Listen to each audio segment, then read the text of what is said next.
ګور د طریقه د مستحب دعا ده، خصوصا د شپې ویل د دې دعا ډېره ښایسته دعا ده. یاد یې کوي اللهم اجعل فی قلبی نورا، یا الله زما په زړه کې رڼا واچې، وفي بصري نورا، او زما په سترګو کې رڼا واچې، وفي سمعي نورا، او زما په غوږونو کې رڼا واچې، وعن يميني نورا، یا الله زما د ښي طرف نه رڼا کې، وعن يساري نورا، یا الله زما ګس طرف رڼا کې، وفوقي نورا، یا الله زما بر طرف رڼا کې، وتحتي نورا، یا الله زما کوز طرف رڼا کې، وامامي نورا، یا الله زما نه مخکې ته ماته رڼا کې، وخلفي نورا، یا الله زما نه شاته رڼا کې، واجعل لي نورا، یا الله ماله د خپل طرف نه خاص رڼا راکړي.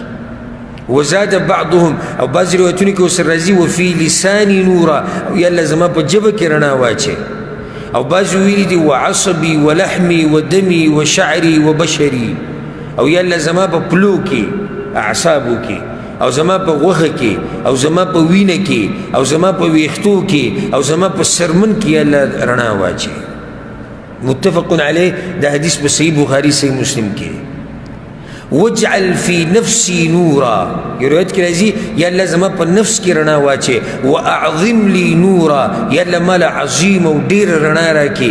او په روایت کې راځي د امام مسلم اللهم اعطنی نورا، یا الله مالا د خپل طرف نه رڼا راکې. دا رڼا د څه رڼا غواړي پیغمبر صلی الله علیه وسلم؟